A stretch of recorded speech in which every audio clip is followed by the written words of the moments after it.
Muy buenos días para todos, para todas. Bienvenidos al Cine Teatro Imperial. Linda hora para arrancar una jornada, ¿no? Un buen sábado. Deberíamos haber empezado un poquito más temprano, tipo 7:30, 8, ¿o no? ¿Cuántas son las que se levantan temprano en la mañana? Temprano de verdad. Un montón. Bueno, ¿qué nos hace un día más, no es cierto?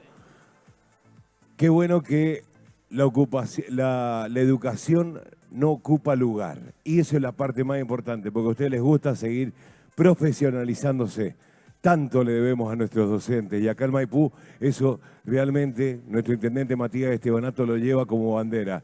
Porque hacen tanto, tanto por nuestros niños y jóvenes, que lo que hay que darles es más herramientas, porque ustedes mismos lo piden. Así que gracias a José Rivas, nuestro director de educación, que lleva adelante toda esta bandera. Bienvenidos a este ciclo de conferencias Maipú Educa, ciclo 2023. La neuroeducación en la práctica docente. La educación actual está siendo desafiada a responder con innovación en la formación docente, tanto en su trayectoria inicial como en su actualización profesional. La neuroeducación es saber cómo el cerebro aprende y de qué manera estimula su desarrollo en el ámbito escolar por medio de la enseñanza. Uno de los conocimientos claves que aporta esta nueva disciplina, la neuroeducación, es que por encima de los seres racionales somos seres emocionales. Los estímulos del entorno más próximo son captados por nuestros sentidos, pero es nuestro cerebro emocional el que los etiqueta de buenos, de malos, agradables, desagradables, antes de ser procesados por nuestro cerebro racional. Y es por este motivo que solo se puede aprender aquello que nos causa sensaciones gratificantes. El proceso de aprendizaje involucra todo el cuerpo y el cerebro es quien actúa como una estación receptora de estímulos y se encarga de seleccionar, priorizar, procesar información, registrar, evocar, emitir respuestas motoras, consolidar capacidades, entre otras miles de funciones. El proceso de desarrollo cerebral es gradual y por ello las propuestas de aprendizaje deben ir lo más simple y concreto a lo más abstracto y complejo. Los procesos cerebrales se activan en el aprendizaje cuando el ser humano observa, lee, escucha, mira, son, entre otras, percepción, atención, pensamiento, memoria, lenguaje. Seguidamente voy a invitar al señor director de Educación, Ciencia y Tecnología de Maipú Municipio, que pueda brindar la bienvenida a todos ustedes. Con ustedes el profesor José Rivas.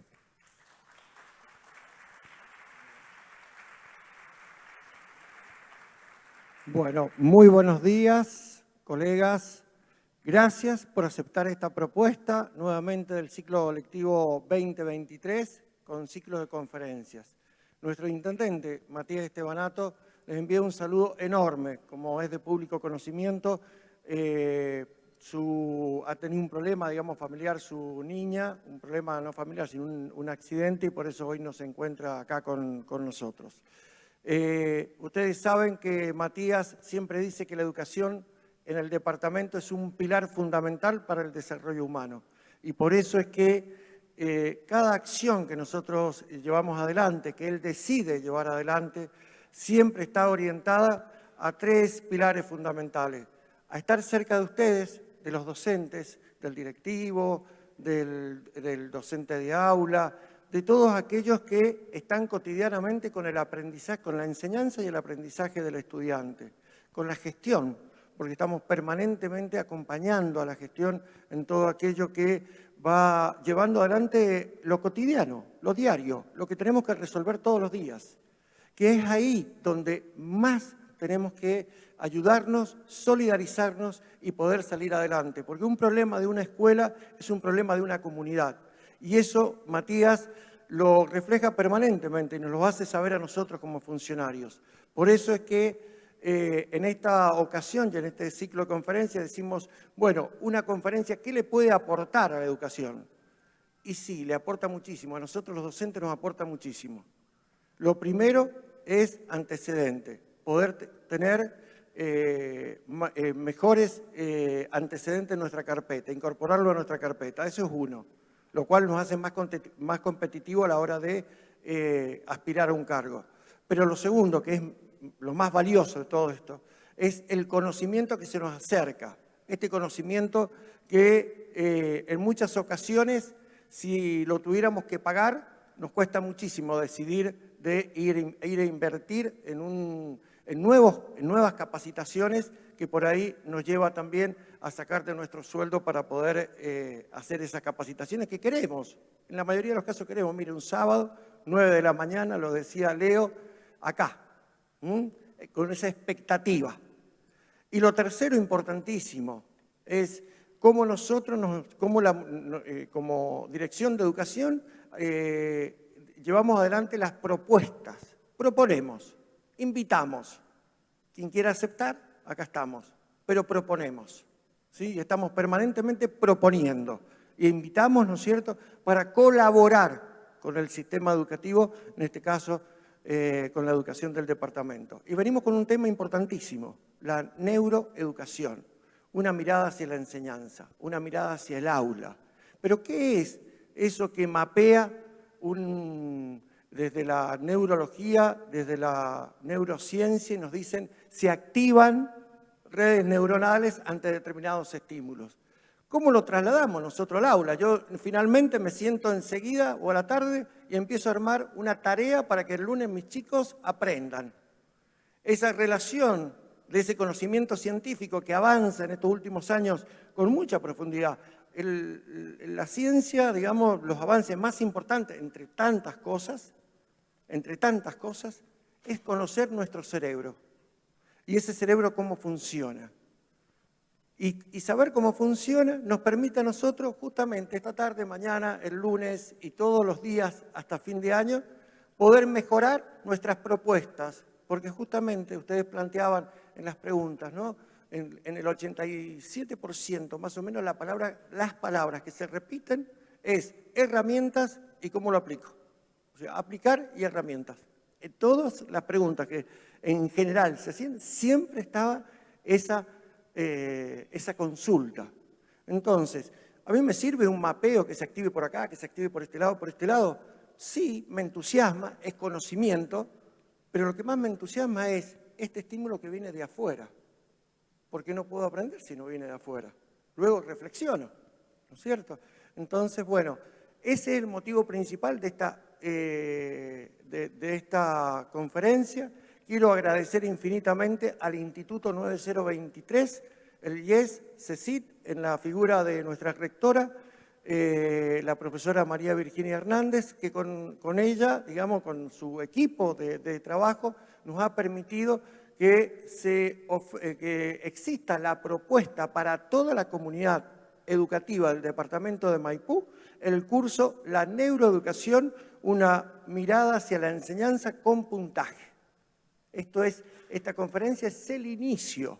Acá quiero agradecer también al licenciado Pompilio haber aceptado esta propuesta, profesor de la Universidad de Congreso, de la Facultad de Psicología y un especialista en neuropsicología, con quienes los docentes nos asociamos mucho más y les preguntamos y les repreguntamos, y sí, con la neuropsicología. Emanuel, es con la neuropsicología, porque el neurólogo me podrá decir dónde se activa y cómo se activa, pero la neuropsicología es parte, ¿no es cierto?, de una de las ciencias que soporta a la educación, a las ciencias de la educación.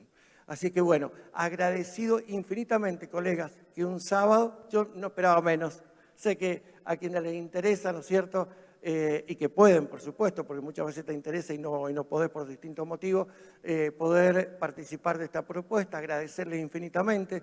Vuelvo a repetir el saludo del intendente Matías Estebanato a cada uno de ustedes, saben que siempre está en las conferencias nuestras, y bueno, también a quienes tenemos la fe, ¿no es cierto?, una oración para que su hija siga mejorando todos los días un poquito para que, bueno, finalmente su salud se restablezca. La de todos los niños que están pasando por estos momentos tan difíciles a veces que como padres y bueno, y nos toca vivir esas sensaciones, ¿no es cierto?, de que la recuperación sea lo más pronto posible.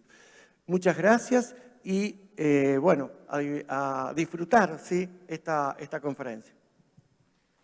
Muy bien, muchas gracias. Profesor José Pepe Rivas, nuestro director de Educación, Ciencia y Tecnología. Seguidamente vamos a presentar la conferencia, la neuroeducación, una nueva mirada hacia la enseñanza.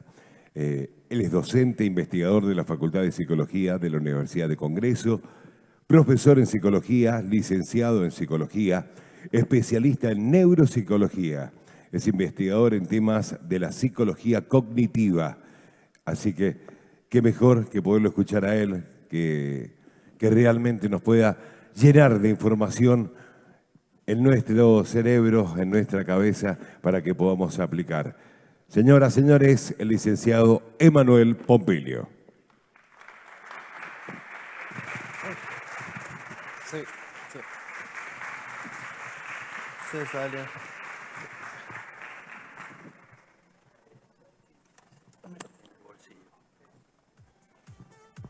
Ahí está, donde esté más cómodo, por supuesto. Tenía que haber una dificultad técnica, ¿no?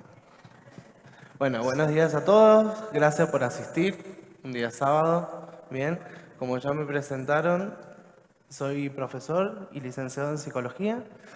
Soy especialista en neuropsicología y especialista en psicología clínica. Bien, me dedico a la investigación en psicología cognitiva, especialmente todo lo que es dedicado a las neurociencias. Los aportes que hace la psicología cognitiva a la neurociencia en sí. Espero que hoy se lleven algo, ¿bien? Espero estar a la altura. Gracias por la invitación al municipio de Maipú, a José y a Virginia por haberme elegido y convocado, ¿bien? Bien, vamos a dar inicio a la conferencia, la neuroeducación, una nueva mirada hacia la enseñanza. Antes que nada, es necesario plantear qué es la neuroeducación. La neuroeducación es una disciplina que se impregna de las ciencias cognitivas, la psicología, la neurociencia y dan aportes a lo que es la enseñanza y los nuevos diseños curriculares y las políticas educativas. Antes de comenzar propiamente con ciertas estrategias que podemos brindar de las neurociencias a la docencia, es necesario hablar de lo anatómico. Bien, tal vez para algunas personas que ya lo conocen, otros no, y otros es necesario plantear y refrescar algunas cuestiones. Tal vez es medio raro que un psicólogo hable de lo neuroanatómico o las neuronas, pero te das cuenta que en la práctica que todos los seres humanos tenemos, en la praxis, tanto en la educación como en la praxis de la psicología, bien, la neuroanatomía está influyendo. ¿Qué es la neurona? La neurona es una célula, bien, que está formando parte de nuestro cerebro. Si han podido ver la entrevista que estuve con José, son los caminos de nuestra mente, de nuestro cerebro, ¿bien? Mente de las ciencias cognitivas, cerebro de la neuropsicología. Son los caminos. ¿Nosotros dónde apuntamos a esto? A los caminos. La neurona tiene un cuerpo, ¿bien? Y está conformada por un axón, que el axón tiene mielina. ¿Qué hace la mielina? Y fundamentalmente me voy a centrar en esto. Hace saltos eléctricos. Es decir, nuestro cerebro está conectado eléctricamente. Como pueden ver, no sé si se ve el puntero, ¿se ve? Bien, esta es la mielina. Es decir, el axón está recubierto de grasa.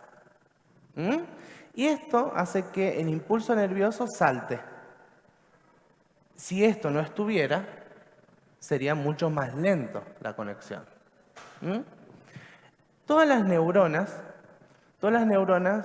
tenemos millones en nuestro cerebro y que se van dando en los primeros años de vida y se van desarrollando. Ya desde la gestación se va gestando y se va culminando nuestro proceso cognitivo alrededor de la adolescencia, bien, entre los 13 y los 14 años para ser específico. Bien, tal cual la teoría de Piaget lo plantea. Bien, entonces, este es el cuerpo neuronal, bien, y acá tenemos el impulso nervioso que va a ir saltando. Va a llegar a el botón sináptico que nosotros decimos. El botón sináptico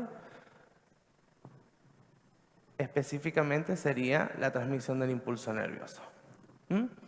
¿Qué pasa cuando una carretera está cortada, una ruta está cortada, una calle está cortada? ¿Qué hacemos? Vamos por un camino alternativo. Entonces, ese camino alternativo se empieza a congestionar. ¿No es así? Cuando se empieza a congestionar, quiere decir que estamos sobrecargando y buscando alternativas, ¿bien?, al recorrido inicial, porque nosotros tenemos claro un punto al cual queremos llegar. Ese punto al cual queremos llegar, tenemos que llegar de alguna manera. Esa es la actividad docente. ¿De qué manera queremos llegar a que el alumno aprenda determinado conocimiento? Entonces, ante esta posibilidad de nosotros como docentes plantearnos frente al aula y posibilitar que el alumno aprenda, construya un conocimiento, necesitamos buscar aquel camino que le sea más útil a esa persona. Tenemos que pensar que el cerebro ha tenido una evolución. El cerebro no surge como tal, como lo conocemos hoy en día, con los estudios neuroanatómicos que conocemos hoy en día, sino que ha tenido una evolución. Y una de las hipótesis es el cerebro triuno, también llamado primer encéfalo, segundo encéfalo, tercer encéfalo. ¿Bien? En la primera parte se plantea que está el cerebro reptiliano. ¿Qué hace un reptil? Un reptil lo que hace es comer, bien, atacar, hacer sus necesidades básicas. Y eso está relacionado con el cerebro reptiliano, que es el primer encéfalo. El segundo encéfalo que se desarrolla a lo largo de la evolución de la especie humana, recuerden que venimos de los simios, es lo límbico, el cerebro límbico. ¿Qué es el cerebro límbico? El cerebro emocional. Entonces, a eso instintivo, natural, como habitualmente tenemos nosotros que comer, que tenemos que ir al baño, etcétera, etcétera, se le suma un contexto emocional, una evaluación emocional. Por eso es tan importante la emoción a la hora de enseñar o educar. Han escuchado seguramente la frase hay que educar con amor. Esa frase la han escuchado. Bien. Y por último tenemos lo que es la neocorteza, que esto es lo que vemos hoy en día finalmente a lo que llegamos con los estudios. Recuerden que hay muchos manuales, yo acá les voy a dejar algunos para que puedan ver, pero hay muchos manuales de neuroanatomía. Pero los manuales, cuando hablamos de neuroanatomía, van quedando obsoletos a través del tiempo. Es como un diccionario. Un diccionario dura 5 años aproximadamente. ¿Bien? Bueno, es igual. Las neurociencias avanzan. Bien, y hay otras disciplinas que se van impregnando de las neurociencias.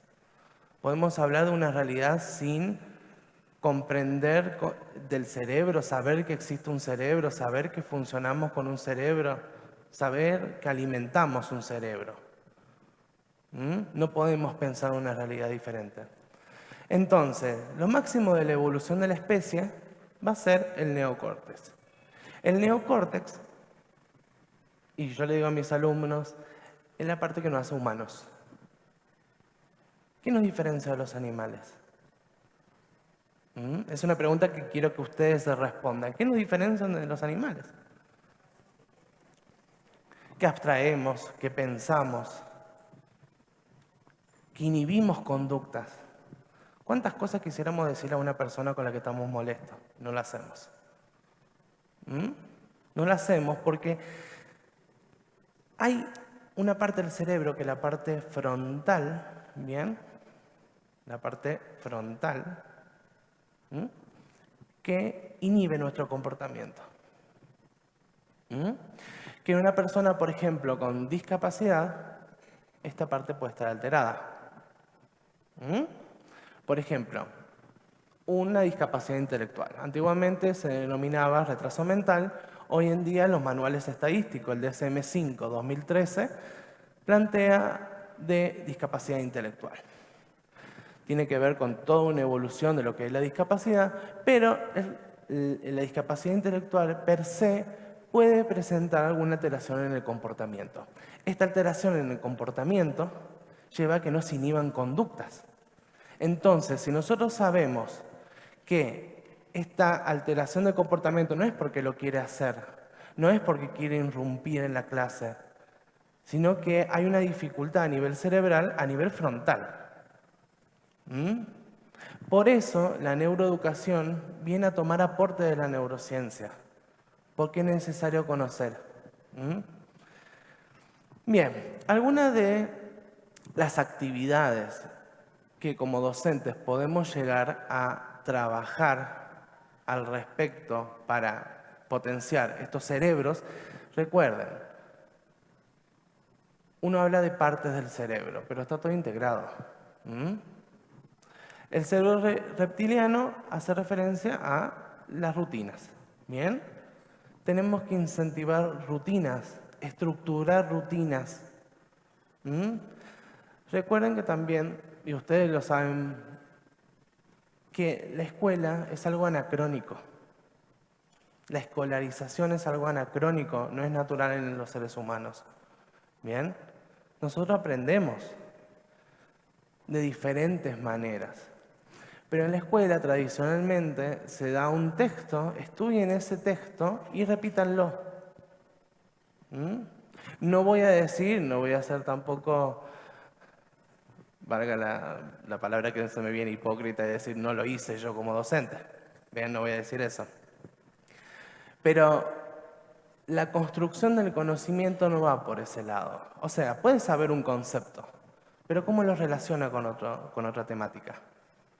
Ahí te das cuenta de la línea, de la construcción, del camino que hizo la persona, el sujeto, para poder aprender. Porque memorizar, por memorizar, ¿qué sentido tiene para nosotros? ¿Qué función tiene? Bien, el cerebro límbico hace referencia, como ya dije anteriormente, a la emocionalidad. Bien, entonces lo que se busca desde actividades posibles que se pueden realizar es que las personas, los alumnos nuestros, establezcan relaciones, mantener esas relaciones, debatan. Y finalmente el neocórtex. Esto es muy simplista, que ya lo vamos a profundizar un poco más, pero es para darle un pantallazo, ¿bien? Que favorezcan las funciones ejecutivas. La función ejecutiva, como le dije, está localizada en la parte prefrontal. La parte prefrontal es la parte esta del cerebro. No sé si todos me ven. ¿Bien? Ahora bien, esa parte es la que nos hace humanos, entonces la que nos hace planificar, la que nos hace tener metas. Nosotros tenemos que generar en los alumnos proyectos de vida. La enseñanza no es nada si no podemos generar algo en ese alumno.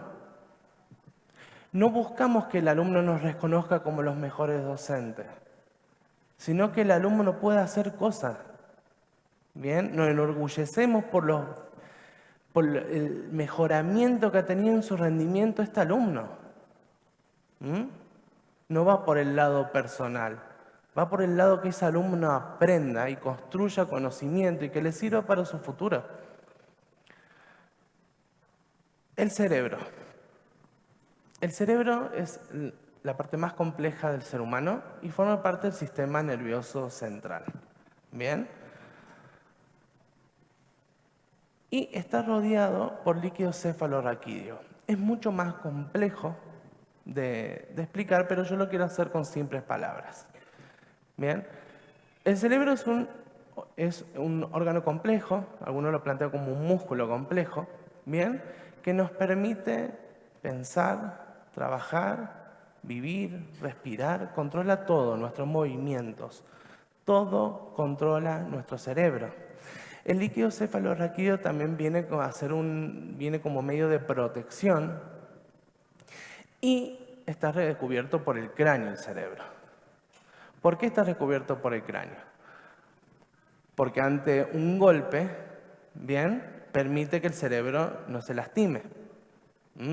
Y por eso es tan importante cuidar en estos juegos que nuestros alumnos realizan, estos juegos bruscos, porque se ha comprobado que lesiones que en un momento determinado no se perciben, en un futuro sí.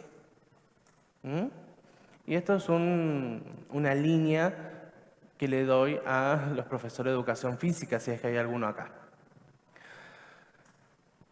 Seguramente han visto la película, he escuchado el caso de rugbyers que se golpean la cabeza. Bien, bueno, fue un estudio bastante debatido y bastante pujante respecto a el poderío económico que había detrás de esos clubes.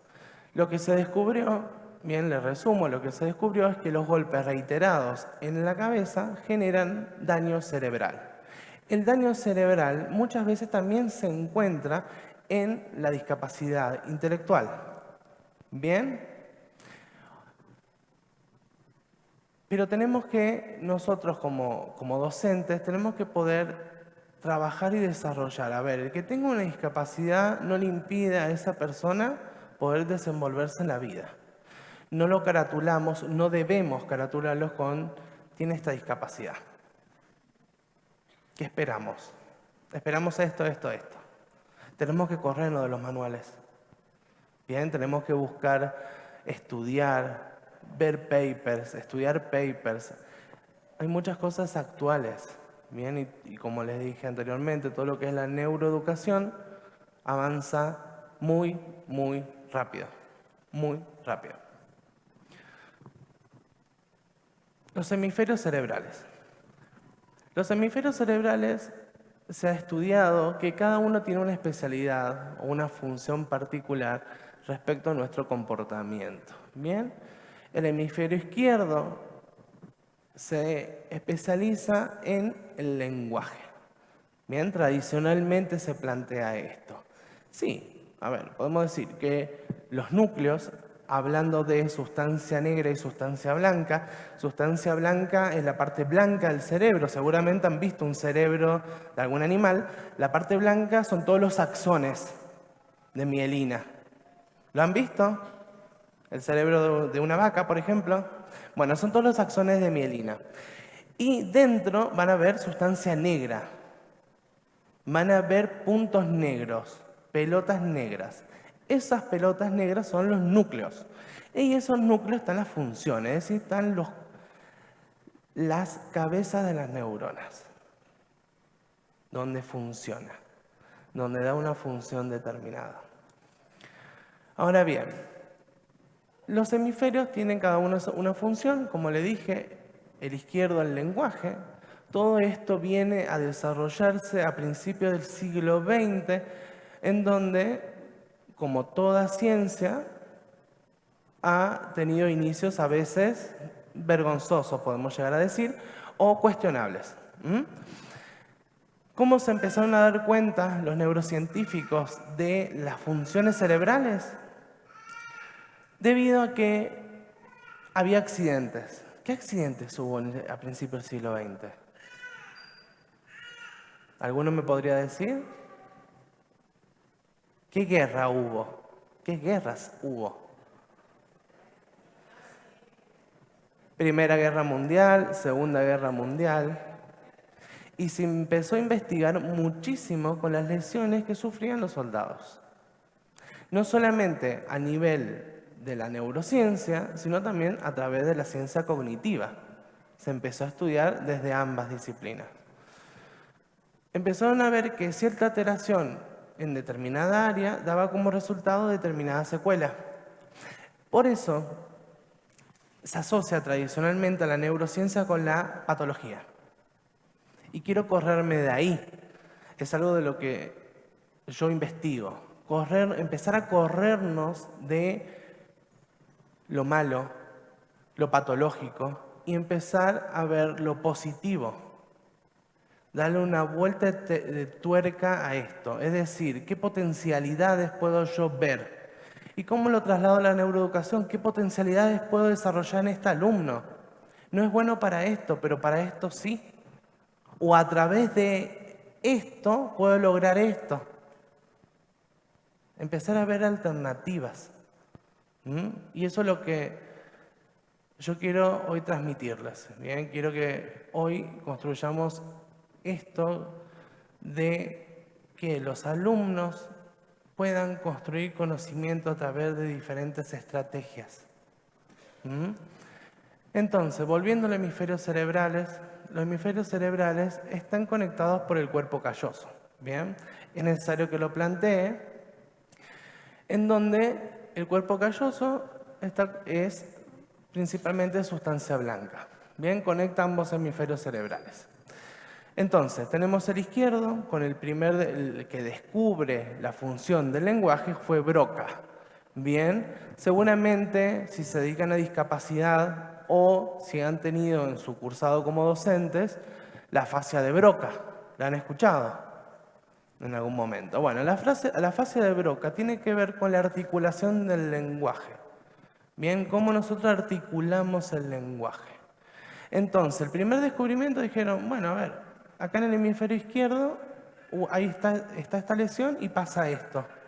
Bueno, antiguamente se empezaba a dar los nombres propios de las personas, ¿no? El hemisferio izquierdo, aparte del lenguaje, se especializa en todo lo que es la abstracción, la flexibilidad cognitiva, etcétera, etcétera. En cambio, el hemisferio derecho está más caracterizado por la visoespacialidad, por la percepción, por la sensibilidad.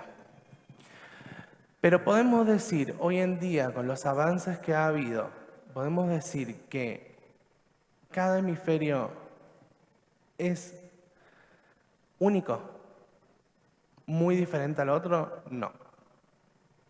Porque todo el cerebro está conectado. Antiguamente se cortaba el cuerpo calloso como una manera de cortar la epilepsia,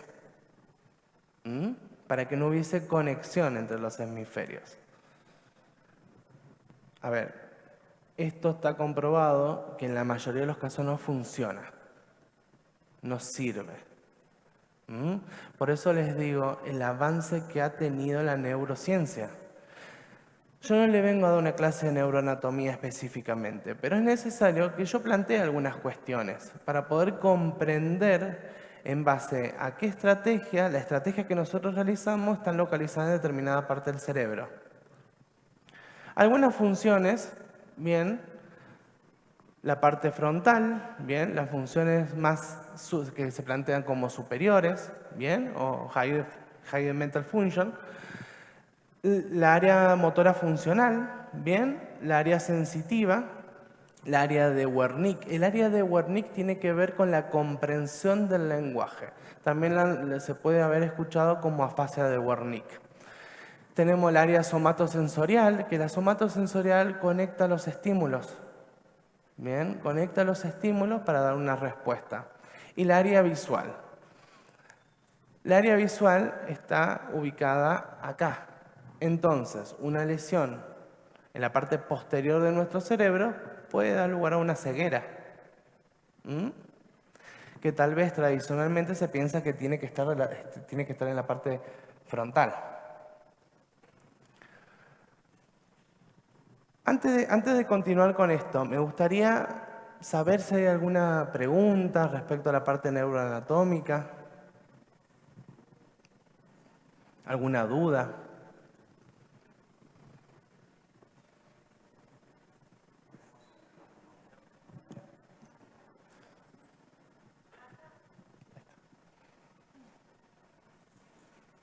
Buenos días. ¿Cómo influye en esto que usted ha explicado la mala nutrición de los chiquitos? en estas partecitas del cerebro, ¿cómo las va afectando? Un chico que no se puede nutrir, no puede comer, no come, que llega con hambre y lo tenemos toda la mañana, toda la tarde, ahí como en stand-by. Es la pregunta. Gracias. Hola, buen día. Espera, voy a responder esta pregunta primero. Es que es relacionada también. Ah, bien. Yo pregunto también por lo mismo, pero desde el área de la gestación, del embarazo. Un niño, una madre que no fue bien alimentada, se influye en la parte del cerebro del bebé. Bien, entonces respondo a estas que están relacionadas. Si hay alguna pregunta más, después continuamos. Bien. El cerebro no solamente está influido por la genética, sino que está influido también por el sueño, por la alimentación, por el ambiente. ¿A qué hace referencia con el ambiente? No solamente el ambiente familiar, sino también escolar. Entonces, un cerebro malnutrido, obviamente un cerebro que duerme mal también. Y esto genera un deterioro cognitivo o déficit cognitivo. Ese niño posiblemente tenga dificultades para aprender, para comprender. A ver, nos pasa a nosotros mismos, seamos un poco más empáticos respecto a nosotros mismos. Cuando no comemos, no podemos estar prestando atención a todo, estamos pensando que queremos comer. Es algo básico. ¿Y con qué tipo de cerebro iría? ¿Con el reptiliano? Es la alimentación, es lo básico. Si nosotros no cumplimos los estamentos básicos, es decir, el pilar básico que es la alimentación, no podemos progresar en el aprendizaje. O vamos a tener más dificultad. Una madre que está malnutrida durante el embarazo, obviamente va a tener deficiencias, no solamente para lactar, sino también los nutrientes que le transmite a su bebé.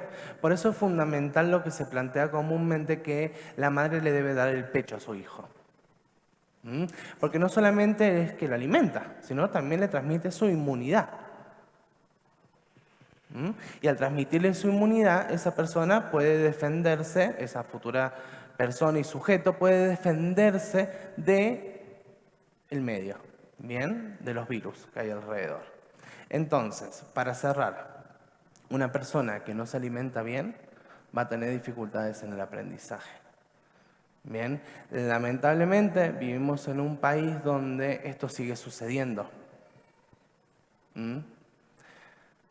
Y es muy doloroso ver a una persona que no puede comer. Nosotros lo que podemos hacer desde nuestra parte como docentes es tratar de acompañar su proceso de aprendizaje. Tratar de prestarle más atención, estar un poco más con él, tratar de integrarlo al grupo. Porque no es su culpa. ¿Bien? No es su culpa de un sistema en el cual estamos inmersos. Y no solamente pasa acá en Argentina, sino que también pasa en Estados Unidos, en otros países. A ver, la desnutrición es algo constante. Y por eso continuamente se viven abriendo centros de desnutrición infantil. Bien, nuestra responsabilidad no es darle de comer. Si tenemos la posibilidad lo hacemos. Bien, pero ahí nuestro rol es acompañar. Bien, y buscar en las estrategias que tenemos como docentes qué posibilidad hay que el Estado se haga parte o que otro instituto se haga parte de este problema.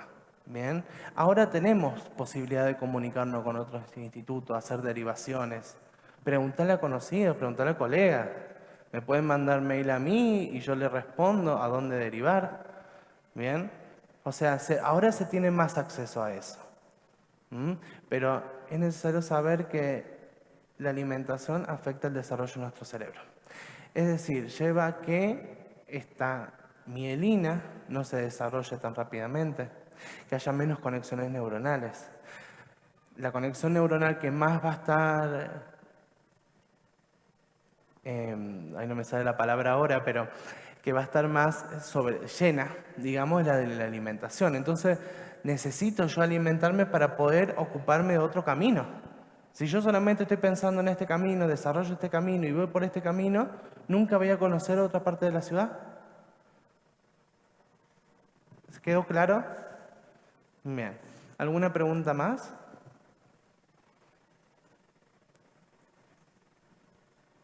Bien, vamos a continuar. No sé cómo estamos de tiempo. Bien, acá está un poco torcido. Pero bien, los principios neuroeducativos. Tenemos que comprender que el cerebro crece, se desarrolla y a la vez se regenera. Actualmente se habla de la neuroplasticidad. Lo han escuchado seguramente, la neuroplasticidad. Bueno, la neuroplasticidad no es que llegás a los 50 y chao, nos olvidamos, no va a haber más desarrollo neuronal. No es así. Hoy en día se ha estudiado que no es así. Entonces, yo que trabajo mucho con personas adultas, ¿bien? Adultas, personas añosas. Si yo les pregunto a ustedes, ¿es normal que una persona grande se olvide? La mayoría me diría que sí, pero no es normal, no es esperable. ¿Bien? No es esperable que una persona añosa se olvide. Y acá hablamos de este concepto que es lo que yo estoy investigando, que es el bienestar psicológico, el bienestar que yo tengo como sujeto integrado por diversas áreas y la reserva cognitiva. La reserva cognitiva, en simples palabras, el colchón cognitivo que yo tengo. ¿A dónde ustedes están trabajando? Bien, en base a lo que ustedes están trabajando va a ser el colchón cognitivo que yo voy a desarrollar.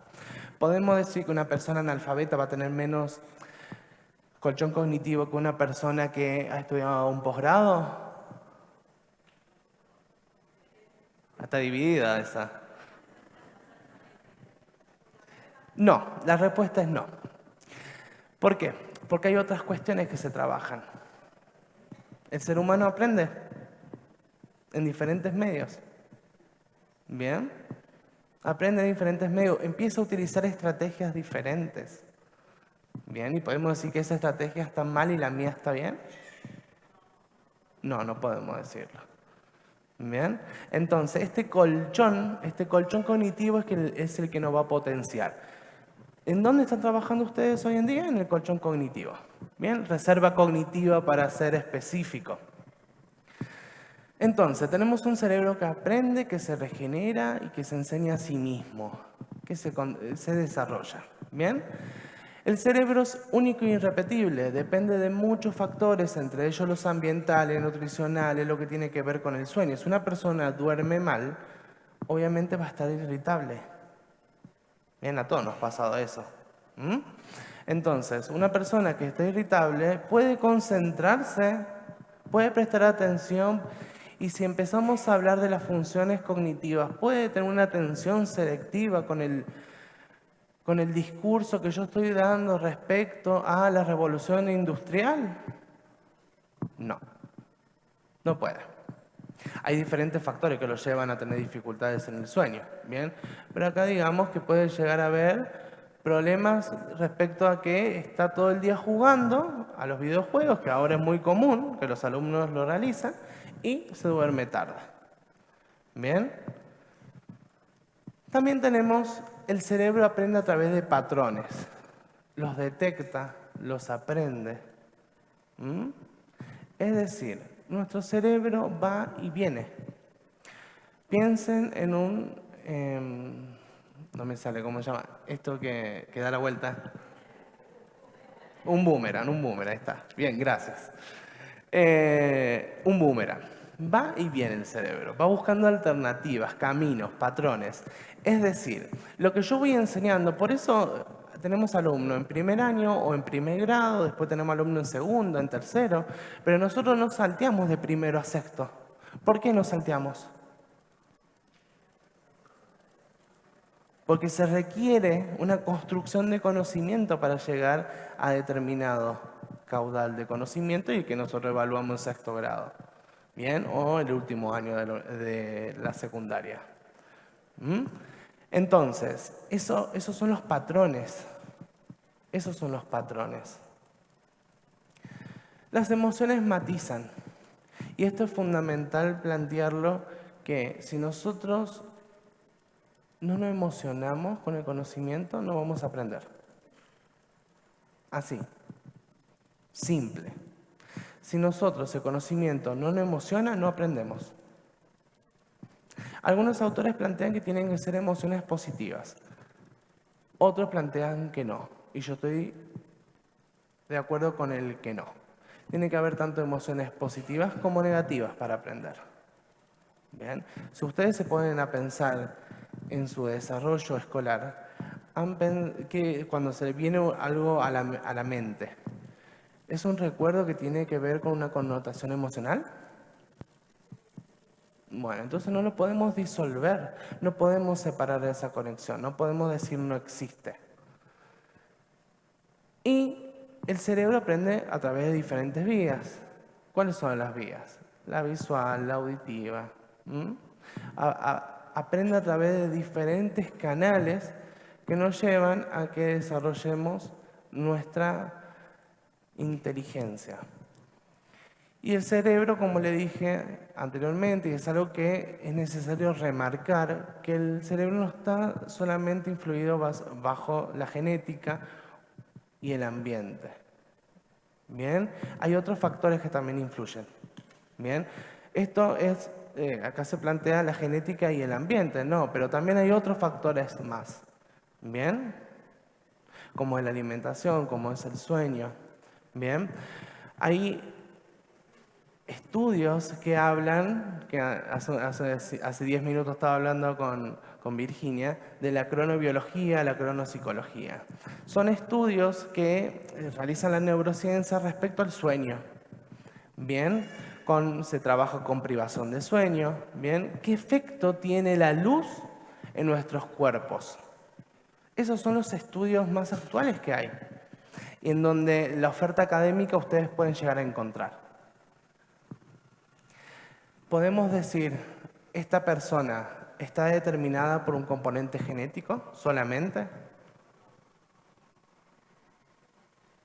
Queda en nosotros ver las potencialidades de esa persona.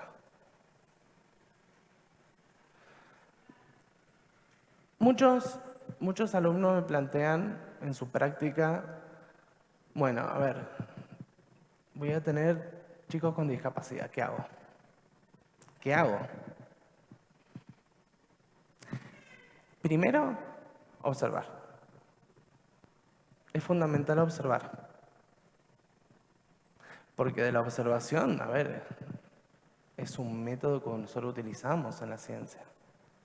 La observación, la etnografía. Nosotros observamos para poder aprender el comportamiento que está teniendo esa persona. Y en base a eso, empezar a conocer, y reitero esto, las potencialidades. ¿Cómo aprende el cerebro? Una pregunta bastante amplia. Pero para sintetizar, o bien ingresa información desde afuera, o bien el propio cerebro reflexiona sobre el conocimiento. Pasa comúnmente que nosotros nos quedamos pensando en algo. Eso es la reflexión. ¿Bien? Y eso lo da todo lo que es la parte frontal de nuestro cerebro. El autodiálogo. El autodiálogo es algo que nosotros vamos desarrollando y nos permite reflexionar. Hay personas que obviamente tienen más características reflexivas, otras no tanto. Pero todas las personas reflexionaron sobre nuestras acciones, sobre lo que aprendimos. Hacemos un repaso del día. ¿Bien?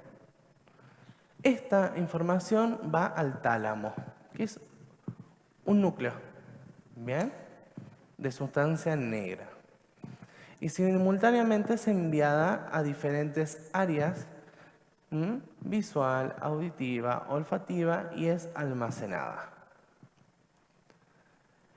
El procesamiento de la información no solamente es la impresión sensorial general, sino que también en un segundo momento se realiza una evaluación emocional. Es decir, este conocimiento que yo estoy viendo en el pizarrón, en la proyección, ¿de qué manera me influye a mí emocionalmente? Y nosotros a veces pensamos, ¿nos emocionamos continuamente? ¿O solamente cuando pasa algo trágico o algo alegre? En realidad, los humanos estamos siempre con una emoción. El tema es que no la sabemos identificar. Si ustedes se ponen a pensar a reflexionar, en qué emociones están sintiendo en este momento, seguramente encontrarían una respuesta. ¿Esto en la escuela sucede? ¿Le preguntamos a los alumnos qué sienten? ¿Qué les pasa? Algunos dirán, no, yo suficiente con que vengo a dar clase. O no sé manejar esto. Eso es algo que se escucha. Bien. Y me pasa a mí de estar en la universidad y tener alumnos de psicología que me dicen, los profesores no saben cómo manejar la situación. O dicen tal cosa de tal alumno. Hay que tener cuidado con estas cuestiones, con los comentarios que uno hace. ¿Por qué? Porque a este alumno le afecta. Y no sabemos el grado que le afecta. Por eso hay ciertas cuestiones, ciertos chistes que uno realiza. Yo en la terapia utilizo mucho la ironía en mi modalidad de trabajo. Pero obviamente estoy atento a qué tipo de ironía utilizo. ¿Por qué? Porque si yo no conozco la vida del paciente, ¿cómo le voy a hacer una ironía, un chiste? Si yo no sé el recorrido que tuvo. Yo no le pido a ustedes que sepan el recorrido que tuvo a nivel familiar. Pero hay que tener mucho cuidado de las palabras que utilizamos, porque nosotros utilizamos palabras para detonar conocimiento, para impulsar el conocimiento. Pero si utilizamos palabras, bien, tal vez del vocabulario común de ustedes, que utilizan comúnmente, pero no sabemos el impacto que tiene en la otra persona que tenemos al frente. Por eso es necesario que observemos. Observemos el cambio de comportamiento, el cambio del rostro, ¿bien? Las microexpresiones, ¿bien? La emocionalidad. ¿Qué respuesta tiene? Por eso yo a ustedes lo estoy mirando. Yo les veo sus caras, ¿bien? Yo sé si la conferencia está siendo un total desastre o no, ¿bien? Uno continuamente lo evalúa eso. Y es necesario que lo evalúe, porque también en base a eso uno se va acomodando. Y como docente, parte de la docencia es la creatividad. Si nosotros no somos creativos, listo, se nos fue la clase. Y después los alumnos que dicen, uy, ya viene. ¿O no? ¿No pasa eso? Bien, entonces la evaluación emocional está relacionada con las áreas subcorticales. Las áreas subcorticales hacen referencia al interior del cerebro. Tenemos diferentes funciones en las áreas subcorticales, entre ellas la flexibilidad, bien, que se conecta con la parte frontal, como ya dije anteriormente. Bien. Esto nos va a llevar a va a analizar la información que ingresa al cerebro y en base a eso se va a guardar. Ya vamos a ir al proceso de memoria, pero es para que quede un poco claro de cómo aprende el cerebro. Obviamente, nosotros si usted, a ver, el que se dedica a ser profesor de historia es algo que yo quería hacer cuando decidí por psicología, pero por eso voy a hablar un poco de historia porque es lo que me gusta. Si hablan de la Revolución Francesa, ¿se van a acordar de todo de la Revolución Francesa? Seamos honestos, no nos acordamos de todo. Bien, nos acordaremos de algunos datos importantes, relevantes, pero no nos acordamos de todo. Nos acordamos de lo que ha tenido más impacto para nosotros. Bien, y para que exista un cambio en el cerebro, tiene que haber un cambio al interior del cerebro. Es decir, que haya nuevas sinapsis, nuevos caminos. Y eso es lo que nosotros buscamos en el alumno, que haya nuevos caminos.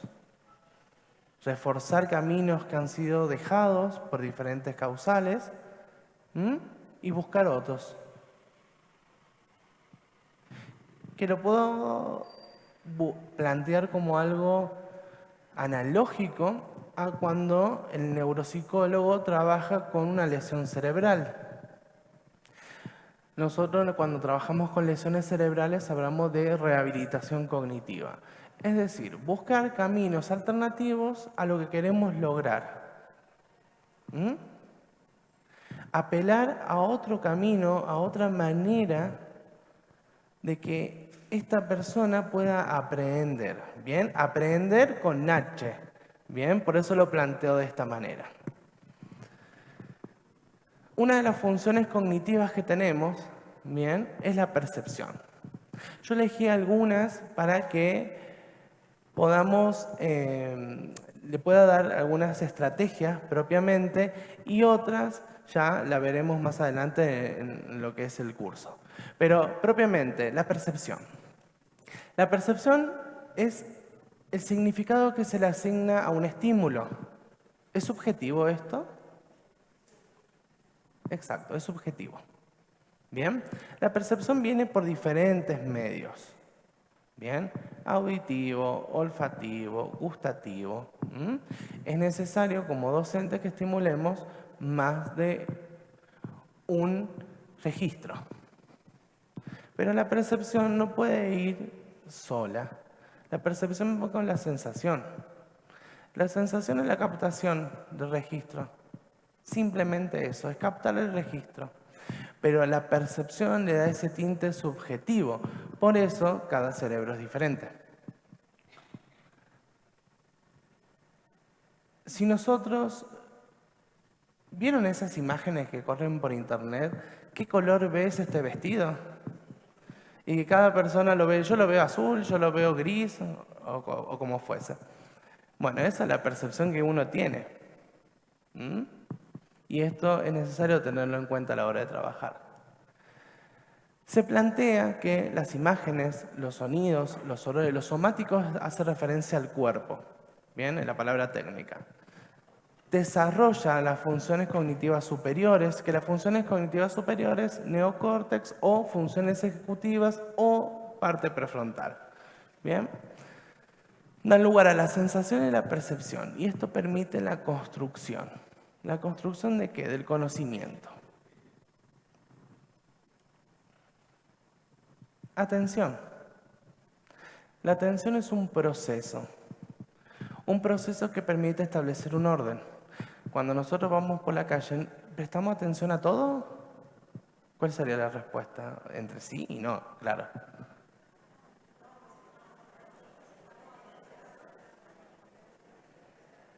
¿No o sí? En realidad sí. En realidad sí, prestamos atención a todos. Eso tiene que ver con el spam atencional. Obviamente estas funciones, las funciones cognitivas, están subdivididas, ¿bien? Pero la atención, nosotros le prestamos atención a todo, a todo. Cuando nosotros estamos frente, como yo estoy acá frente, yo le presto atención a todo, a todos los colores que tienen de remera, a cómo están sentados, a las caras que hacen, a todo le estoy prestando atención. El tema es que yo selecciono. ¿Por qué selecciono?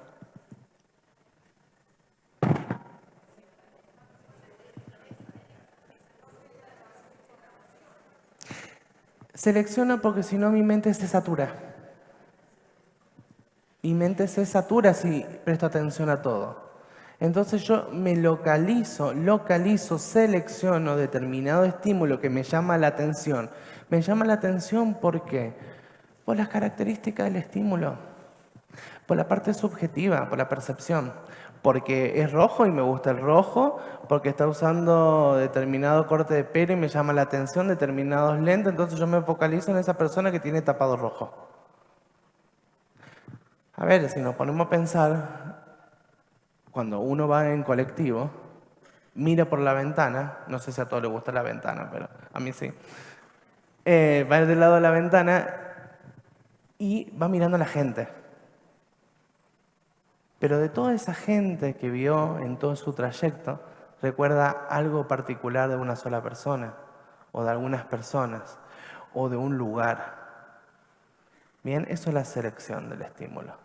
De la cantidad del spam atencional que nosotros tenemos, seleccionamos. ¿Por qué? Porque nos saturamos. Nuestra mente no puede procesar todo a la misma vez. Por eso es la secuencia de la atención. Ahora selecciono esto, después esto, después esto. Porque es un proceso. La atención implica 3 aspectos fundamentales: activación, selección y control. Todo no nos va a llamar la atención. Sí le vamos a prestar atención a todo. Ahora cuando salgan de acá van a decir, sí, prestamos atención a todo. Tienen que decir eso. Pero nosotros activamos nuestra atención, principalmente referente a la educación, la atención selectiva. Activamos la atención selectiva, es decir, focalizando en determinado estímulo. ¿Bien? Seleccionamos determinada parte del estímulo. ¿Bien? Y controlamos eso. Es decir, lo mantenemos en el tiempo. En el tiempo, en un tiempo prudencial. Por eso, uno de los planteamientos que realizan diversos autores es que a la edad del niño se le agregan 2 años de atención. 2 minutos de atención. Es decir, si un niño tiene 6, 8 minutos de atención. Entonces me preguntarán, bueno, Emanuel, ¿y cómo hacemos? A ver, ¿lo tenemos que sostener un módulo completo? Acá la idea es que ustedes sean creativos y empiecen a intercambiar tareas. ¿Bien? Empiecen a modificar la actividad. Porque si estamos solamente con la... Bueno, en 1789, Revolución Francesa, pasó esto. ¿De qué me significa a mí el 1789? ¿Qué me significa a mí? Bueno, sí, está bien, profe, no me interesa. Pasa lo siguiente. No trabajo. Bueno, vengo y pongo un video. Vamos a ser más extremistas. Cuando decapitan. ¿Eso se lo esperaba el alumno? Bueno, le cambio. Empiezo a cambiar la secuencia. Ese es un estímulo no esperado. Y de esa manera el alumno empieza a dar vuelta y empezar a seleccionar nuevamente información. No solamente me quedo con la parte del video de la decapitación, sino empiezo a desarrollar de otra manera la teoría. Bien, yo sé que tengo que transmitir determinado... La currícula me exige que transmita determinado, que construya determinado conocimiento. ¿Cómo llego a ese conocimiento? Va a depender de las estrategias que ustedes utilizan. La memoria. Bueno, memoria y aprendizaje son 2 caras de la misma moneda. La memoria es la capacidad de registrar, conservar y evocar la información. Aprendizaje y memoria, como dije anteriormente, son 2 procesos que no se pueden separar. Y principalmente la memoria genera la adaptación. Nosotros no nos podemos comparar con el 1700, porque tuvimos aprendizaje. Aprendimos de nuestras experiencias. Ni siquiera nos podemos comparar con hace un mes. Las personas cambian, nosotros cambiamos. Aprendemos de las guerras. La memoria consta de 3 etapas: codificación, almacenamiento y recuperación. Codificamos lo que vemos. La percepción que tenemos de determinado estímulo la codificamos, es decir, la empezamos a incorporar. Bien, a través de los órganos de los sentidos, tiene su evaluación emocional, voy a ir repitiendo de cómo procesa el cerebro. Tiene la evaluación emocional, la almaceno a la información. Se almacena en el hipocampo y en la amígdala. Bueno, a ver, tenemos diferentes zonas cerebrales. Pero principalmente le diré el hipocampo.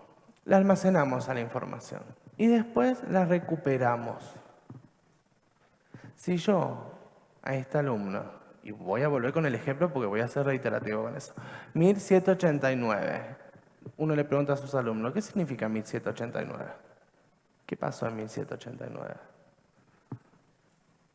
Capaz alguno me dice, pasó la Revolución Francesa.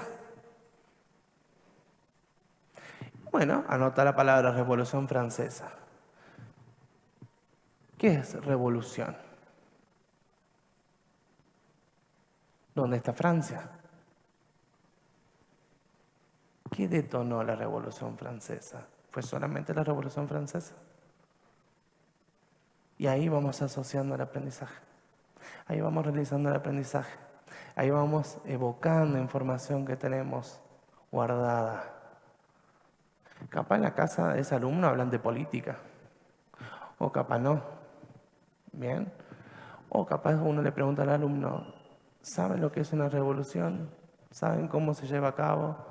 Eso hablaba con José. ¿Saben cómo se lleva a cabo el conocimiento? ¿Saben cómo se construye? Bueno, a ver, por eso no le damos a alumnos de primer año o primer grado material de sexto grado. Por eso no le damos, porque se va armando pilares de construcción de conocimiento. Se va asociando y nosotros... A ver, seguramente ustedes cuando empiece el año, que ahora ya van a empezar propiamente, van a preguntar, ¿qué se acuerdan del año anterior respecto a esto? Primero para ustedes, para saber dónde estamos parados. ¿Bien? Para saber si tengo que reforzar algún conocimiento. ¿Y qué estrategia voy a utilizar con este grupo? Uno le veía preguntar a su colega, bueno, ¿cómo estuvo este grupo? ¿O no lo hace? Bueno, sí, le pregunta, ¿cómo es este grupo? Bueno, a este grupo le cuesta concentrarse, se distrae mucho. Bueno, entonces yo voy a utilizar estrategias de la neuroeducación para que a mí no me suceda lo que le sucedió a la docente anterior, que no podía manejar el curso. Bien, tenemos diferentes tipos de memoria, estas son algunas, pero me parece bastante sintético. Memoria sensorial, memoria de los sentidos. A lo largo de la historia se han intentado hacer un montón de clasificación y actualmente se está criticando principalmente... memoria de trabajo. La memoria de trabajo también se está modificando actualmente. Que tradicionalmente, como pueden ver, estaba en la memoria a corto plazo, memoria de trabajo. Pero actualmente se relaciona con las funciones ejecutivas. ¿Qué es la memoria de trabajo? Si alguno maneja auto o moto, está pensando en cómo poner el cambio, poner el guiño. Bueno, eso es la memoria de trabajo. Es una memoria automática que uno va desarrollando y que se va habituando. Y eso nos permite la rutina también. Por eso es lo fundamental. Y por eso la rutina y el cerebro reptiliano se desarrolla y se asocia con el neocórtex, con la parte frontal, porque la rutina es una estructura y tener una rutina y que nuestros alumnos tengan una rutina, saber qué esperar, nos baja la ansiedad, nos baja la intolerancia a la incertidumbre, el no saber qué esperar de este docente. Por eso es bueno que ustedes se presenten, que hagan chistes, si es que es parte de ustedes, ¿no? Porque a veces pueden hacer chistes muy malos y no llega bien al público. Pero si es parte de ustedes, si puedo utilizar la ironía con sus alumnos de una manera obviamente correcta, la llegada a ese grupo va a ser mucho mayor que ir y sentarme en el escritorio. Entonces, también tenemos la memoria a largo plazo. La memoria a corto plazo dura segundos. La memoria a corto plazo ya es una memoria extendida, bien, que dura mucho más tiempo, minutos, años. Tenemos la memoria explícita, que se subdivide en la memoria que nos llega más fácil a la recuperación. Bien, que somos más conscientes. ¿Han escuchado la memoria episódica? La memoria episódica tiene que ver con nuestras vidas, con lo que somos hoy en día. con nuestra trayectoria escolar. ¿Cómo fui yo como alumno? ¿Cómo fueron mis padres conmigo? ¿Cómo fueron mis compañeros conmigo? ¿Cómo soy yo con mis parejas? Tiene que ver con eso. Y la memoria semántica tiene que ver exclusivamente con el lenguaje. Bien, con la comprensión del lenguaje. Entonces, la memoria semántica también está relacionada con la función cognitiva del lenguaje. Ahora bien, ¿podemos decir que las memorias están separadas unas de otras? Con todo lo que le vengo diciendo, ¿podemos decir? No están separadas. Esta es una forma de clasificación más. Bien, pero en realidad nosotros tenemos que apelar a todo. A todo tenemos que apelar. Porque si no, no está funcionando, no va a funcionar. Y ahí viene la autocrítica, que esto es muy importante que todo docente la haga, que es cuál fue mi dificultad con este curso, en particular este año. Y ahí viene el pensamiento reflexivo. Porque ahí nosotros también como docente aprendemos de las preguntas de los alumnos, aprendo de las preguntas que me hace el público. Y la memoria implícita tiene que ver con la memoria no consciente, es decir, la que no podemos recuperar con facilidad. Uno cuando va aprendiendo a lo largo de la vida, imagínense como ladrillos. Uno va construyendo, va poniendo ladrillos y va construyendo paredes. Bueno, lo último es más difícil de acceder que lo primero. Eso sería la memoria implícita. Algunos ejercicios que se plantean son recordar números, recordar palabras, ¿bien? Depende de la cantidad, depende de la edad, ¿bien? No podemos exigirle a un adolescente de 16 años que recuerde 2 palabras como a uno de 5.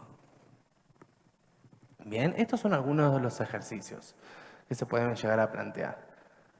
Pero hay otras maneras de acceder. Como les dije anteriormente, el ejemplo de la Revolución Francesa. De un disparador asociamos a otro y de ese otro a otro.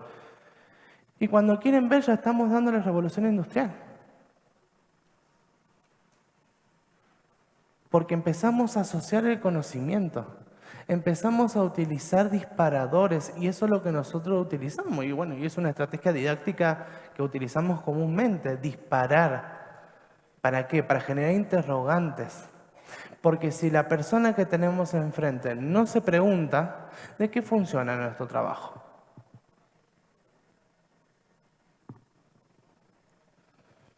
Funciones ejecutivas. Llamadas funciones superiores, de alto rendimiento. Tiene que ver con las situaciones complejas, novedosas y básicamente, les reitero, es lo que nos hace humanos. Implica la organización de conductas y la toma de decisiones. Qué difícil es tomar decisiones, ¿no? Obviamente, como buscando un paralelismo con Piaget, ¿a qué edad se desarrolla? A los 13, 14 años. Nosotros no podemos esperar que un niño de 7 años pueda tener un pensamiento reflexivo. No lo esperamos, en la currícula no existe eso. No buscamos que reflexione. Buscamos que sea más concreto. ¿Bien? Pero eso tiene que ver con el proceso de desarrollo.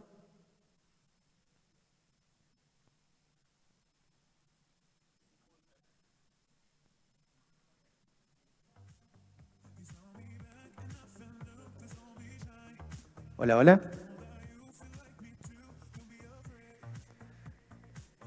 No, con esto estoy bien. Bueno, ¿en qué me había quedado? No, sí. El desarrollo cerebral, como estaba diciendo anteriormente, el desarrollo cerebral se da durante un tiempo prolongado. Bien, y la alimentación influye en esto. Si yo a un niño no lo alimento los primeros años de vida, ¿qué podemos esperar? Que ese niño, ¿cómo puede llegar su cerebro a la adolescencia? si un niño consume droga, cocaína, por ejemplo, bien, lo que pueden llegar a acceder, cocaína, poxirrana, ahora es otro aditivo, pero si consume ese tipo de droga, ¿qué se espera de su cerebro? ¿Bien? Se va deteriorando ese cerebro. Entonces nosotros, nuestra responsabilidad como docentes es estimular. Nosotros estamos ahí para estimular esos cerebros en un sistema que no está relacionado con el ser humano. Y eso es lo importante de su tarea, que no está adaptado a los seres humanos. Y ustedes como docentes tienen que poder hacer llegar el conocimiento a ese alumno que está teniendo dificultades interpersonales en su casa. Esa es su tarea. No es una tarea sencilla, no le voy a decir que es una tarea de las más fáciles, por supuesto que no. Es una de las tareas más complicadas que tienen las profesiones, el educar. ¿Para qué educamos, no? Esa sería la pregunta. Y obviamente el desarrollo cerebral tiene que ver con las experiencias vividas, con los tipos de memoria como hablé anteriormente, ¿bien? Un niño que recibe maltrato intrafamiliar, bien, por parte del padre o de la madre, sufre lesiones a nivel craneal. Esas lesiones pueden generar alteraciones. Capaz no las vemos porque los niños, por suerte, al haber tanto desarrollo, las compensan rápidamente, porque va creciendo el cerebro ese. Entonces las compensan rápidamente. Por ejemplo, muchas veces cuando hay una lesión como un tumor cerebral en un niño, se opera. Porque la recuperación va a ser mucho más exitosa que si se le da en un adulto. Bien, por más que ese tumor no tenga un gran desarrollo. Bien, pero en un niño es un cerebro moldeable. Y eso es lo que quiero transmitirles. El cerebro se moldea. Y ese es su trabajo. Entonces, educar sería moldear cerebros. Bien. Algunas de las actividades para desarrollar las funciones ejecutivas, bien, tienen que ver básicamente con dar situaciones concretas, bien, dar casos que resuelvan problemas, que debatan. El aprendizaje colaborativo. Aprendizaje colaborativo, no relegar nuestra tarea. Es diferente. Que los alumnos colaboren entre ellos. Que los alumnos puedan resolver estrategias. ¿De qué me sirve el teorema de Pitágoras? Si yo quiero estudiar tal cosa, ¿de qué me sirve? Algunos se piensan que en psicología no tenemos estadística y tenemos un montón. Pero algunos piensan, no, ¿de qué me sirve si yo no voy a estudiar matemática? Bueno, a ver, vas a tener que medir en algún momento, vas a tener que hacer cálculos. Pero ¿no sería más interesante de comenzar con el cálculo y decir, bueno, teorema de Pitágoras? No, ¿quién fue Pitágoras? ¿Por qué llegó al teorema? ¿No sería algo novedoso eso? ¿Algo diferente? Salir un poco de solamente cálculos. Pensar algo diferente, utilizar otra estrategia. Y reitero,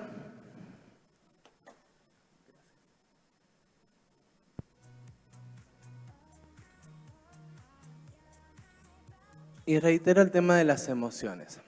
Las emociones influyen en nosotros mismos, influyen en la motivación. También vamos a hablar del rol docente. Todos tenemos emociones, bien, pero nosotros tenemos que tratar de transmitir lo mejor posible a ese alumno. Todos tenemos problemas, bien, pero nuestros problemas tienen que quedar fuera del aula, porque nosotros estamos como dije anteriormente, moldeando cerebros. Yo sé que a veces es difícil, pero a veces como docentes también tenemos que reconocer nuestras limitaciones y decir, bueno, acá paro. Me doy 5 minutos, salgo porque no puedo continuar la clase. A ver, todos somos seres humanos, todos tenemos problemas, pero lo que tenemos un aula frente a nosotros y tenemos nuestra responsabilidad frente a eso. Y nuestra responsabilidad es emocionar al alumno. Bueno, está muy estudiado y como le dije anteriormente y lo reitero, que el aprendizaje está relacionado con las emociones, tanto positivas como negativas. Nosotros buscamos que el conocimiento nos emocione, nos motive, que queramos preguntar. Nosotros necesitamos preguntar. Necesitamos preguntarnos a nosotros mismos como alumnos, como docentes, porque la pregunta tiene que seguir existiendo como docentes. Si la pregunta no existe, algo estamos haciendo diferente que no está funcionando. Si no nos preguntamos a los alumnos, si no nos preguntamos nosotros mismos, ¿cómo fue la clase? A ver, la otra vez yo tenía una pasante al lado mío y estaba tomando examen final, entonces yo cuando terminé, uno muchas veces tiene miedo a la evaluación externa. Obviamente que uno tiene miedo a la evaluación. Pero es un instrumento que necesitamos como docente. Entonces yo le pregunto a mi alumna, ¿qué te parecieron las preguntas que yo le hice? Estamos hablando de un examen final, ¿eh? ¿Qué te parecieron? Estuvo bueno porque lo llevaste por este lado, vos querías que el alumno pudiera llevarlo a su vida real, a su práctica, a su futura práctica. Porque ¿de qué me sirve que sepa la definición de neuropsicología, por ejemplo? Si ¿cómo la lleva a cabo? ¿Qué hace el neuropsicólogo? Me dice, las funciones ejecutivas son tal. Buenísimo el discurso.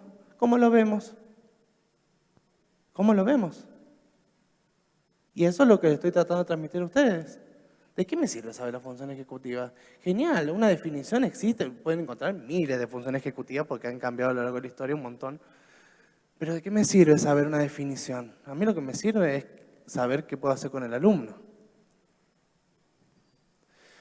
Bien, algunas recomendaciones en cuanto a las emociones es crear ambientes emocionalmente positivos y de colaboración, que los alumnos puedan participar de las clases. Bien, a veces hay un alumno que no quiere participar, bueno, tratar de generar de alguna manera que pueda participar, tal vez no a nivel oral. Bien, no todos pueden hablar frente al público. Necesito cierta experiencia también. A ver, cuando yo empecé mi carrera, me costaba. Ahora pueden decir un poco que me cuesta, pero hasta ahí, ¿no? Pero a través de lo escrito tal vez, a través de la escritura, a través de una carta, ¿bien? Pero hacerlo partícipe ese alumno. Y si no puede solo, bueno, en colaboración. Pero no hagamos esto de poner al mejor alumno, entre comillas, con el peor alumno. Porque eso va a llevar a una confrontación. Y discutir no es hablar. Hay que premiar, hay que aplaudir. El hecho de que uno sienta vergüenza ante una exposición no está mal. Y eso uno lo tiene que poder transmitir. No está mal sentir vergüenza, no está mal equivocarse. Lo que está mal es no hacerlo o no intentarlo. No me gusta hablar de términos buenos o malos, me parece muy relativo, pero no es lo más correcto no hacerlo. No es lo más adaptativo. Bueno, y por último, el tema de la curiosidad.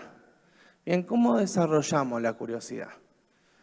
Y un poco relacionado a lo que veníamos hablando de la revolución y el tema de poner un video de la decapitación de los reyes, esas cuestiones, es un estímulo, a ver, es novedoso. ¿Podemos decir que es lo más agradable de ver? No, no podemos decir eso. ¿Es esperable? No. Y eso es lo que buscamos, que no sea esperable, cambiar. Cambiar la estrategia que venimos utilizando. El discurso magistral. Ese discurso un discurso de poder.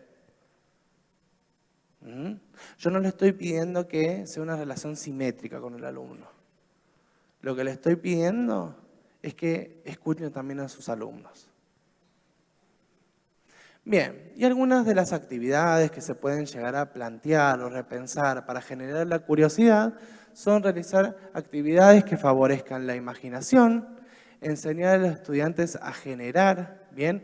Generar y probar hipótesis, utilizar el método socrático, lo vimos en filosofía, pero lo aplicamos.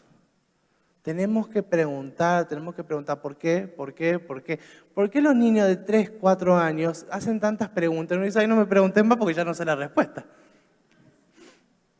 Pero ese es un ejercicio, tenemos que aprender de los niños y tenemos que poder nosotros también hacer eso.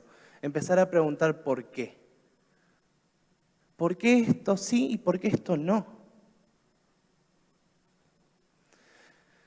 Cultivar la pregunta, está relacionado con el método socrático, usar casos de estudio, contar experiencia de su vida, ser más humanos con sus alumnos. Ustedes no son castigadores.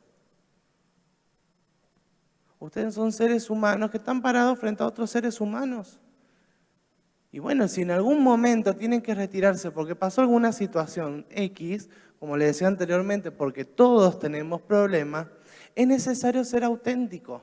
Si uno no es auténtico, lleva a que la otra persona se aleje. Nosotros no buscamos, a ver, si hubiese sido más grande el escenario me hubiese movido más, el tema de la pantalla.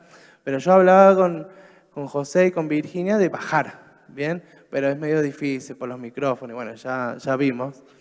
Pero la idea es estar lo más simétrico posible, pero sin perder la simetría. Es decir, uno tiene un caudal de conocimiento, uno tiene que construir con el alumno. El tema de qué manera, que sea lo más empático posible y que se relacione con su experiencia de vida. Revolución. ¿Algún alumno de ustedes ha rebelado contra sus padres? Bueno, ¿de qué manera te rebelaste contra tu papá? No, porque no me dejaba ver la televisión. No, este ejemplo es muy viejo. No me dejaba jugar con el celular. No me dejaba jugar con el celular. ¿Qué hiciste? Y ahí empezaron uno a construir. Y obviamente, incluir la curiosidad, incluir la novedad, implica enigmas. Generar preguntas, al finalizar la clase, establecer una pregunta que puedan pensar, bien, no como una tarea. ¿Qué opinás vos de esto? ¿Qué te parece a vos esto? ¿Podrías mejorar esto? ¿O en qué se equivocaron para realizar determinada actividad? A mí me gusta algo mucho de los docentes de matemática, que los docentes, la mayoría, no puntúa el puntaje final, evalúa el proceso. Y nuestros alumnos tienen un proceso, y nosotros debemos evaluar también ese proceso. Bien, no voy a llamar proceso como actitudinal porque no va por ese lado, sino el proceso de construcción de conocimiento. Acá no se evalúa si es buena persona o no. Bien. Y por último, está cortado, pero la neuroeducación, ¿qué nos viene a dar? Y con esto finalizo hoy. ¿Qué nos viene a dar la neuroeducación? La neuroeducación nos viene a aportar conocimientos de las neurociencias, es decir, partes cerebrales para ser más concretos, ¿bien? A la enseñanza. A lo que nosotros como docentes, como colegas, podemos llegar a trabajar con nuestros alumnos. Podemos llegar a construir con nuestros alumnos. ¿Cómo podemos llegar a repensar los proyectos educativos que proponemos como docentes o los proyectos que tenemos en el aula? Es una herramienta diferente que tiene un conocimiento sólido. Hoy en día, en la educación, hay un montón de modelos pedagógicos. Bueno, todos lo hemos estudiado, los modelos pedagógicos. Un montón de modelos pedagógicos, pero todavía seguimos utilizando el modelo mecanicista, elitista, cuestionable. Tenemos que corrernos de eso. Porque nosotros lo que buscamos es generar grandes personas, no intelectuales. Bueno, gracias.